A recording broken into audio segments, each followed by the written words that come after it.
Hello everybody and welcome back to another edition of Tyler's Sports Cards. As you can see in front of us, coming on the channel today, we have episode 2 of Tyler's Sports Cards personal collection, this of course being 2015. Last Thursday I posted my 2014 video where I showed off my many Mookie Betts and Jacob Degrom rookie cards as I got into my first year back into collecting for about 5 years after being out from 2010 to 2013. 2015 was my second year back in the hobby, and it was a big year in the hobby, highlighted by the man you see right there, Kris Bryant, who was a mega prospect at the time, who highlighted releases such as being a short print in Archives, being in Stadium Club, Series 2. He made his debut in April, so he was in a lot of the mid-year releases, and he was the name to get. There was also other good rookies such as Lindor, Correa, and many others that we will be getting into as we dive into the personal collections of the cards that I have pulled and purchased from the 2015 collecting year. Like I said, in 2014, I really just got into the hobby, so the only hobby boxes I bought were Topps Chrome and Bowman Platinum. I didn't open all the sets, and 2015, I started to buy more. I got into the Stadium Clubs, into the Archives. I didn't yet dive into Gypsy Queen or Allen and Ginter yet. I started doing Panini USA products, among others, but I still did all the basics, all the Bowmans, Topps Chrome, Series 1, Series 2, and Update, as well as the Heritage Minor Leagues and Pro debuts. So let's get into it like I did the last video where I started talking with who were the big first Bowmans to get in that year and who were the big rookie cards. 2015 actually started really light. Bowman didn't have a huge number of names in the 2015 Bowman checklist for first Bowmans. Ozzie Albies was probably the biggest highlight, become a pretty good player, but nothing too huge. Series 1 was also pretty lackluster. As we'll get into, guys like Rusney Castillo and Jock Peterson drove that value, but those guys haven't really lasted as superstars, especially Rusney. Bowman Draft was a bit better, but still not a product that was huge, and you can get still at an affordable price. At the time, the big three names were Dansby Swanson, Brendan Rodgers, and Andrew Benintendi. All names that are fairly solid, but no one that has lasted into superstardom. The design wasn't greatly thought of. As you can see here, you had to see the names sideways, and especially on paper Bowmans, they're very challenging to read. So Trent Clark, who is now known as Trent Grisham and is on the Padres, was one of the first Bowman. Walker Buehler was one of the best names probably in that set, but still a college pitcher. David Fletcher, Kyle Tucker was also one of the bigger names at the time, probably behind the three I just listed, the 5th overall pick. And some names that are now bigger now, but not at the time, included Ryan Mountcastle and Ke'Bryan Hayes, guys who we of course are seeing in 2021 Topps Series 1. Tristan McKenzie being another one of those. Austin Riley, Andrew Benintendi, and some guys that haven't panned out to what they were totally thought of when they were first number one prospects in their organization. And here's another guy who hopefully we'll see here in 2021, Jake Cronenworth. So some under the radar guys there like Cronenworth and Grisham. So that was really it for Bowman. A pretty weak year for Bowman, if we're being honest. I haven't gotten to Ke'Bryan Hayes. He was another one. We will certainly see him later. Might be the best one to get into now, honestly. But yeah, at the time, it was really just Swanson, Rodgers, and Benintendi. Here's some rookie cards seen throughout the year. Gio Urshela, definitely not someone who was valued for his first couple of years in the major leagues, but now has seen it with the Yankees. Byron Buxton is another guy. So how they did it this year was that Topps Chrome, a lot of these guys like Byron Buxton, Carlos Correa, Francisco Lindor, Noah Syndergaard, and Joey Gallo, those 5 to be exact, they debuted all around that May-June period. So they were an update for their rookie cards, but in Topps Chrome, which comes out obviously, the beginning of August, they snuck them in as short prints, cards 200 through cards 201 through cards 205. And I actually didn't get any of those, and I do look to purchase them at some point. Besides the Lindor, they don't go for crazy amounts. They weren't too short printed, but they were still short printed enough that I never got them. But that's why you won't see their Topps Chrome in their video, because I didn't get them. Max Muncy, another guy like the Gio who wasn't valued. He wasn't valued so much he ended up on a double card, a combo card here with Tyler Landendorf. Javier Baez was probably the biggest name from Series 1 that has lasted. I believe he was Series 1. Yep, card 315. And there's his associated Chrome and his associated Heritage with Jorge Solaire, another solid rookie. Speaking of Jorge Solaire, here is his archives. He was a pretty solid prospect at the time.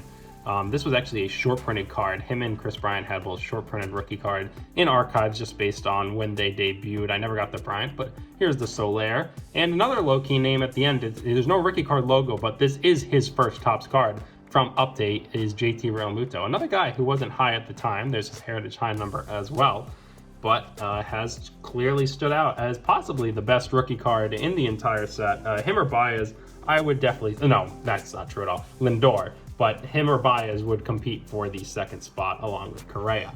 The big man at the time, though, was Kris Bryant, without a doubt. Everyone wanted his cards. This is when we first started seeing big rookie card speculation. Like I said, in 2014, it was all about Abreu and Tanaka, but their card prices were still affordable. You could still easily find product on the shelf. And you could easily find product on the shelf in 2015. But there were certain cards, the Archive short print when it first came out, the Heritage High number short print, card 616 here, I believe that's the number. Yep, it was an iconic card at the time, were all big finds, and that's all you wanted. Kris Bryant was huge. He won the Rookie of the Year. He followed up with MVP in 2016 in a World Series. He was just such a mega name, and there were such big expectations, and now these cards aren't worth all that much. But I got a handful because I was a Kris Bryant believer too. I mean, he won Rookie of the Year and World Series MVP, but pretty crazy. Just shows how rookies might not last over time because he was a major name. There's his Chrome as well, and these are his Heritage short prints. Big fan of this card, the last card in the Heritage High number set. This was the first year Heritage High number came back as a set you could find in retail or in the hobby format, not like in 2014 where it was only in that box format. So you won't see any of the Heritage High numbers as super valuable for 2015, even though the Bryants and the Lindors and the Buxtons are all short prints. It's not like 2014 where Mckay and Degrom you can only find in a box set. There's another cool set that I bought in 2015 that wasn't a box set, and it's the 1951 Heritage, sort of like you see with the Blake Jamieson cards. And there's also a 1975 mini, just some other cool Bryant rookie cards. Here's the guy that took the league by storm throughout the year and won the AL Rookie of the Year, and was probably the best rookie card in Update at the time, since passed by Lindor, although it was close all the time, was Carlos Correa. Of course, with the cheating scandal, he's dropped off, but his cards were pretty solid value at the time. There's all his Update rookie cards. US 174 got a handful, and his Heritage, another pretty iconic card for 2015. There's the 51 and the 75 mini, just like the Bryant. We're just going to look at a couple cards here for Lindor for now because you will see them later in my top 10 cards. He's definitely the best rookie card from the class. And now in the New York Mets, there's his 1951 and his 1975 mini. A couple nice lower end cards that I have, and some triple threads I picked up by him because I really like that year's triple threads base design. So I got 3 Lindor rookie cards there. But that's really it for rookie cards. So not like the Betts and the Degrom where you had multiple lasting members. This one really only had Lindor for majors.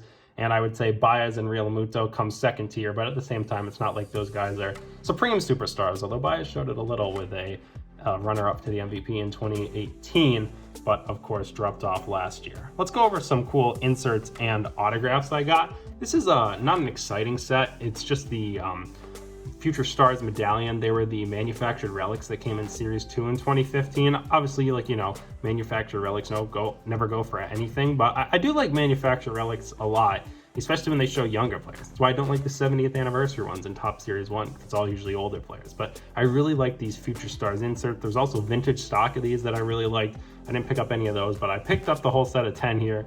Xander, Billy Hamilton, George, Gregory Polanco, Arizmendi Alcantara, Jacob Degrom, Masahiro, Dellin, Tanner Roark, and Jose Abreu. You can show, this is all obviously second-year players, and you can show the disrespect to Mckay that he wasn't included in here at all, that he was clearly not highly thought of, like I said, at the time. You even got guys like Arizmendi Alcantara in there. But yeah, not much value there, but I just think it's so cool that I have the whole set here, and it's definitely a cool set that I enjoy. Here's some more relics and autographs. Nothing too special. Here's a nice Alex Bregman from Stars and Stripes back in his collegiate days. Of course, he was drafted second overall in 2015 by the Astros out of LSU. Nice little longevity relic out of $2.99. Here's a Topps Chrome Update relic. Pretty rare. Looked it up. It's about $15. Nothing too special, but I kind of like the sparkle on it of Manny Machado from the All-Star game. Here's a card that's not worth a ton, but I really like. It's obviously a relic autograph out of 49, a longevity of Matt Olson, the slugger for the A's. Honestly, one of the most underrated players in baseball. Superstar defender and a big-time power lefty guy, Matt Olson. Glad I have him in my collection. Obviously just a big fan of relic autographs, even though these aren't worth much. Here's a Roman Quinn I pulled out of Heritage Minor Leagues out of 31.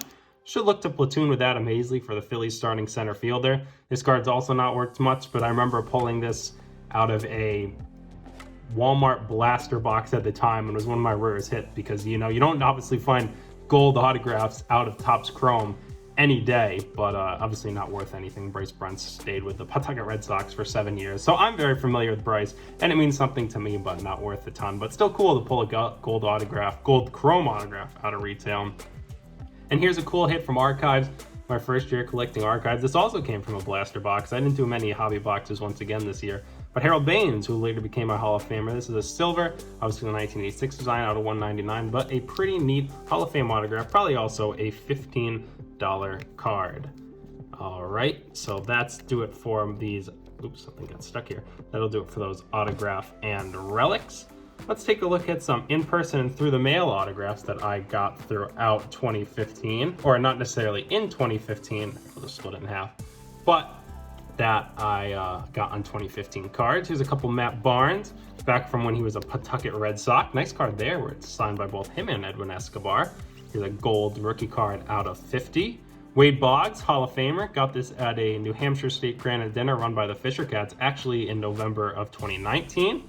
Lou Brinson, this was through the mail. Willie Castro, really good young player for the Tigers, hit 350 in his rookie season last year. Some Michael Chavis cards, big fan of him, obviously power hitter with the Red Sox. See if he'll start this year or might end up back in AAA now that Bobby Dahlbeck has shown himself to be a capable major leaguers. Nice cards of J.P. Crawford. I was a huge fan of him at the time. Obviously was the Phillies' #1 prospect. They traded him to the Mariners for Gene Segura. He's doing pretty well out there, won a Gold Glove last year. Hope he can start getting in the real swing of things offensive-wise, but he seems to be a solid everyday player at shortstop for them. Here's a cool card, Jake Cronenworth. Got this through the mail not long after he was drafted in 2015. Obviously never really thought much about Jake, but came out as a top 3 contender for Rookie of the Year with Alec Boehm and Devin Williams last year, so there's some good value there.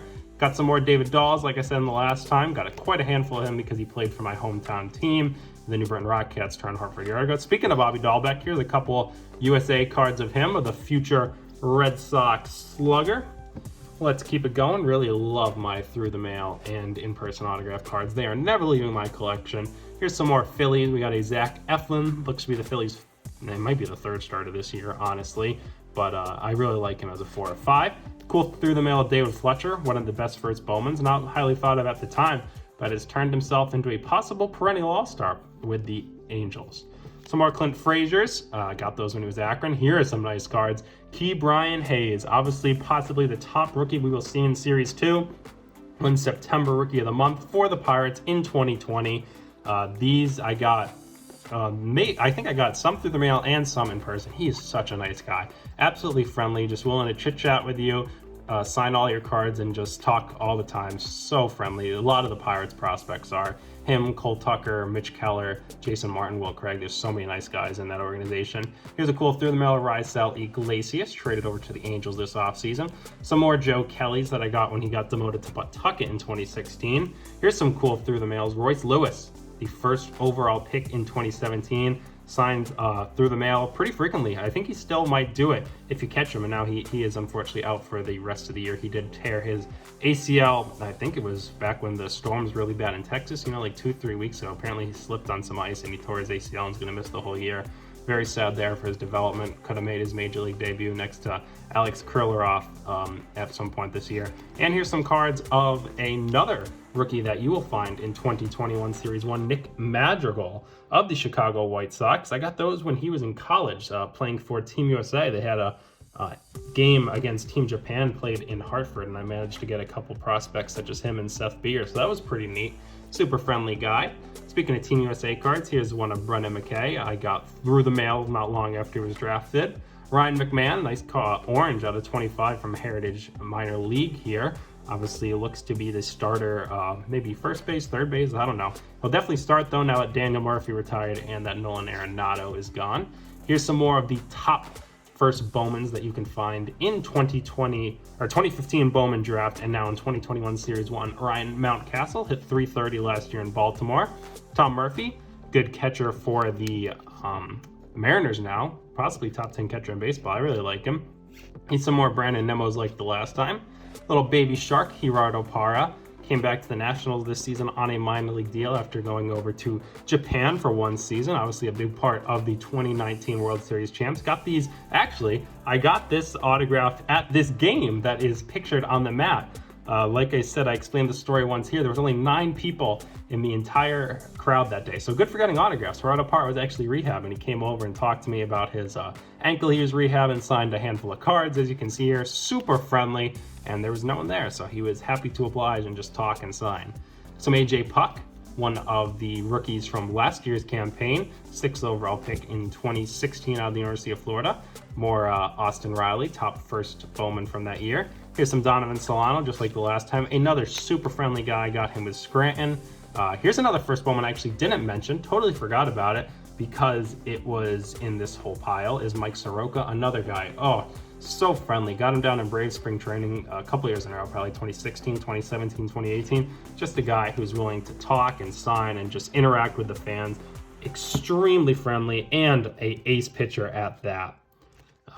There's some more Soroka. Tyler Stevenson, got these through the mail like I talked about. A lot of rookies from 2021 here in this pile that were in 2015 Bowman draft. Like I said, his mother wrote back to me when I wrote him through the mail and thanked me for sending. Here's one of my favorite cards I got in person.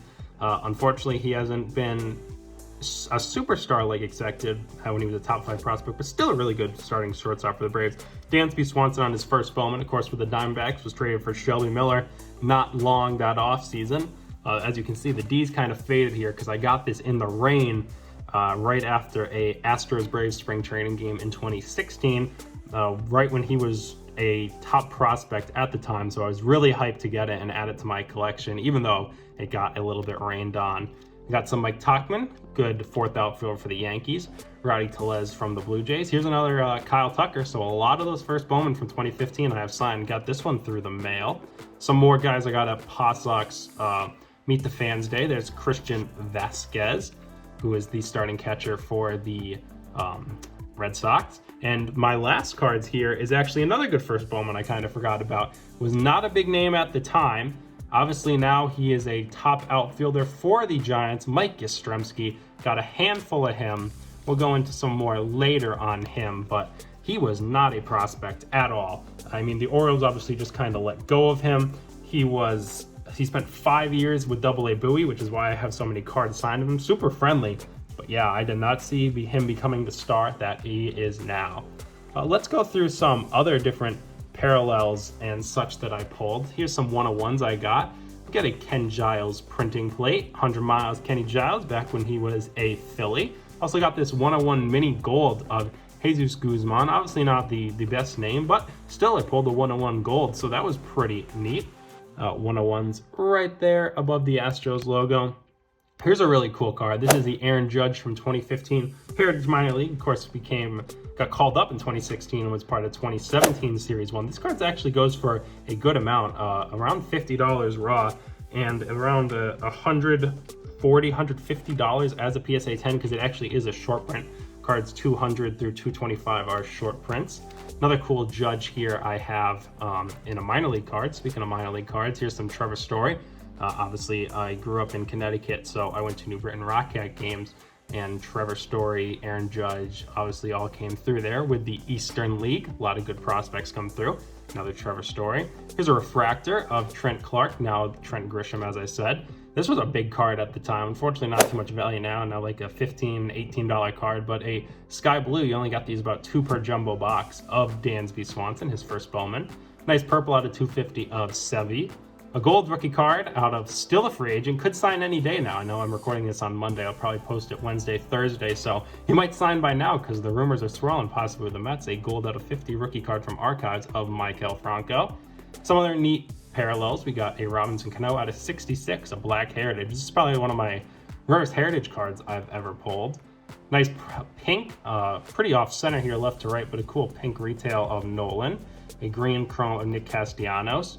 A black sparkle from Topps Chrome Update of Carlos Rodon rookie card, a purple CC Sabathia, future Hall of Famer, A gold sparkle Kevin Plawecki rookie card, now the backup catcher for the Red Sox. Had a really good year last year, actually, if you look up the stats. He hit like 350 as a backup catcher.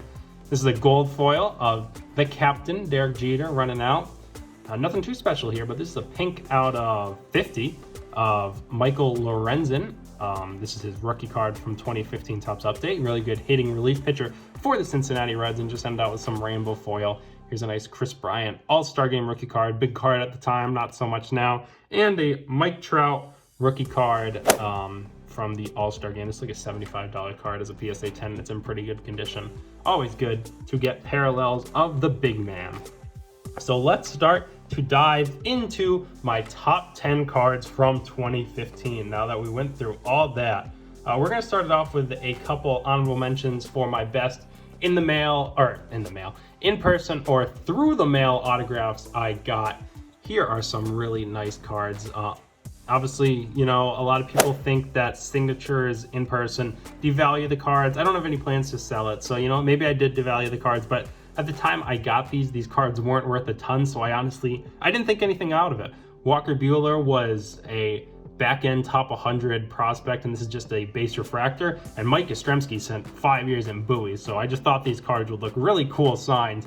Unfortunately, now this card's like $180 as a PSA 10, so I probably should have left it unsigned, and this card's probably worth a decent chunk too. No recent sales on it, but some just sweet-looking cards of a refractor, and the orange wave goes nice with that Orioles uniform of Yaz and Walker Buehler, so I don't regret getting them signed. Obviously, probably at the time, you know, should I get more rare cards not signed? Probably, but like I said, these weren't worth a lot when I got them signed, you know, probably around like 2016, so is what it is. Still some pretty sweet cards.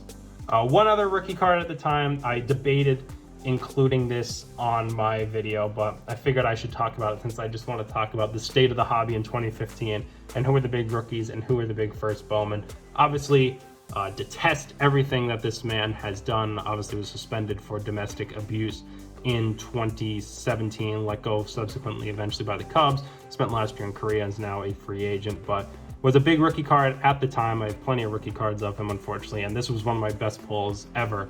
I got this from, it was a redemption, obviously, as you can see on the Topps logo, from a Heritage Blaster box of Addison Russell, who was a Topps Cubs player, obviously a big part of the 2016 World Series as the starting shortstop. Him and Bryant were two big rookies to get. Obviously, you had Baez and Solaire, so it was a big year for Cubs rookies who would go on to win the World Series, and this was a major card at the time. I'm talking about $300 possibly, especially after they won the World Series. Everyone wanted to pick it up, but yeah, just not a good person. So I thought about not including this card, even though I still have it, and it's worth nothing to me, but I figured I should just include it since we were talking about who was big in 2015. But yeah, definitely not one of my favorite cards or even close to it. Here's some more honorable mentions. Nice autograph here of Jock Peterson from that 1951 Heritage box set like I was talking about, out of 250. Jock was one of the bigger rookie cards at the time, possibly even the biggest one in Series 1, obviously being from the Dodgers. He's turned out a solid career, but, you know, not exactly what you thought he was going to be, more of a platoon outfielder guy. So he works out with the Cubs. It's about a $35 card, so still pretty sweet. And now here's a card I'm sad that I'm not including in my top 10. This will be my last card from my honorable mentions. The first Bowman Chrome autograph from 2015 Bowman draft of Andrew Benintendi. Was once one of my favorite cards I owned, especially as a Red Sox fan. This card I pulled out of a Bowman draft jumbo in 2015. Absolutely fantastic card. At the time, it was probably the most valuable card in the entire set. It was going for $200 raw. It was well worth my value. It would gained even more value after he was the #1 prospect and debuted in 2016. They won the World Series in 2018. He had a solid year. This card was going strong, and it's just plummeted. He had a very disappointing season last year after a not so great 2019. He's now traded to the Royals, who are just a team where you bring value to die. I mean, no offense to all the Royals fans out there. I know there are some. I mean, you look at the 2015 World Series parade. There were so many Royals fans out there, but it just seems the Royals don't hold card values like a team like the Red Sox would. So this is now a $40 to $50 card. At one point it was $200 raw. So hung on to it too long, and it saddens me that it's not in my top 10 because easily at one point it was the best card I owned from 2015. But such is life. And now let's move into my top 10. I'm sorry that this video is long. I hope you stayed with me. Maybe you skipped right to this point. Card number 10 is a guy we talked about, and as we know, Topps Chrome Update, like I said, from 2014 to 2016 was a rare set. So we are going to look at the JT Realmuto Topps Chrome Update. I don't know why, but for some reason in 2015 they brought in these sparkles as a part of the Topps Chrome Update. They're not parallels of any kind. It's what all they look like. But yeah, JT Realmuto, like I said, not a huge name at the time. They didn't even put the rookie card logo on him, but it is his rookie card. This card goes for about, it's not that expensive at all. It's like $15 to $25, but for some reason, multiple of its last PSA 10s have sold in that $200, $210 range. So a pretty good card. I'm glad I have 3 of them. Of course, I'm a Phillies fan, so it's pretty sweet that I have 3 Chrome Update rookie cards of the best catcher in baseball, in my opinion. Now we're going to get on the Mike Trout train. With number 9, we have these Mike Trout throwback variations from 2015 Topps Update series. So for 1 year in 2015, they did these as a more, it wasn't really a short print variations because they weren't super short printed. You got about 1 of these per hanger boxes. They were retail exclusive, but it was a pretty deep checklist. There was like 50 different guys on the checklist. So to get Mike Trout, you know, on average, you have to open 50 hanger boxes. I definitely didn't do that, but I managed to just by pure random chance pull 2 of Mike Trout. So there's no PSA 10s of these out here. They could be pretty rare. There's not a ton of these on eBay. I just happen to have 2 of them. As a raw, they only go for about $35. Obviously nothing super special. The picture's not even that great. It looks like he's colliding with Cole Calhoun on a fly ball here and making a funny face. But I like these throwback cards. They're pretty sweet. I got a couple of Xander and my other favorite players. Of course, you know, got this kind of vintage border with the old Topps logo and the players wearing a throwback uniform. But pretty nice card. Not exactly sure of the value, but like I said, $35 raw. So I threw it in at number 9. We're going to stick with Mike Trout for number 8 with this nice sepia Topps Chrome. This is now his, well, it was only his 3rd year of Topps Chrome because he actually didn't have a 2012 Topps Chrome. So his 3rd year of Topps Chrome. Not a great picture of him sliding in on the base, but a Trout parallel is always going to sell well, especially a little bit earlier in his career. This card's about a $20 to $30 card raw, but as a PSA 10 is up for around $225. We're going to stick with Mike Trout for one more with card number 7, a purple Topps Heritage refractor from a hot box. This one's unfortunately a little off center, as you can see, top to bottom. That top is a little short, but still a really sweet card. It's about a $40 card raw. As a PSA 10, even though this one I said is not, it's probably a 9. Yeah, probably a 9 even with that bed centering. The rest is all in good condition. It's about a $250 card, so really sweet. Obviously, always good to get a Trout out of those hot boxes cards. We're going to go to 2 interesting cards for now, number 6 and 5 on my list, that I have no valuation on. That these cards are so short printed that they don't exist on eBay. I could not find them at all, or really anything comparable. This is a Jacob Degrom 2nd year out of Topps Mini. Obviously, 2nd year cards don't command a ton in baseball like you'll see in basketball when it comes to, you know, the Lukas and the Zions and the Jaws and how their 2nd year cards are starting to do. But when it comes to guys like Jacob Degrom and Mookie Betts, who we'll see soon, I think they should have at least some pretty good value, especially being early in their career. This card's number 6 of 10. It is a mini black. So in 2015 and 2016, Topps did a series where they released the entire checklist from Series 1 and Series 2 in mini form in a box set. And then you got parallels at the end that included, like we saw, that gold Jesus Guzman. They were red out of 5. I got Roberto Osuna, unfortunately another terrible person, but I got him out of 5. That was his rookie card. They had Jimmy Rollins, and then there's blacks out of 10s and so on. There's all these different parallels. So the bad news is those sets were terrible condition. I mean, they were horrendous. The centering was off everywhere. The cards came jam set in a cardboard box, and especially these blacks. The gold I had there wasn't that bad, but the blacks were in terrible condition because they were shoved at the very end of the cardboard box. And as you can see here with that corner, I mean, there's just chipping all over. You know, it kind of reminds you of 1971 Topps with the chipping problem. So this is a bad card in terms of quality. Not even close to PSA 10, like a PSA 7, I don't know. I don't exactly know how PSA does it. Depends on the day. But still, 2nd year DeGrom, so I decided to put it at 6 because I feel like a DeGrom number to 10, regardless of the condition, should have some good value. And speaking of cards that should have some value, regardless of the condition, Here's a second year of Mookie Betts, the same set as the Degrom. So like I said, terrible condition issue, but it's a second year of Mookie Betts. This one numbered 5 of 10. You can see the chipping is horrendous on the bottom. The rest is okay. There's a little bit on the right side here. The corners aren't terrible. I think they're better than the Degrom, but the bottom of this card is bad. I mean, you can obviously see that the under his name here has chips, so unfortunately lose a lot there. But like I said, a card out of 10 of Mookie Betts in his second year should still have some pretty good value. He's even got the future stars across the top there. We're going to stick with Mookie for card number 4, second year cards. And here's a nice pink refractor. So obviously this is the retail that comes in rack pack for Topps Chrome. Super sweet card. I love 2015 parallels. I think they're the best year for parallels. It's just, the border, it's just so sharp.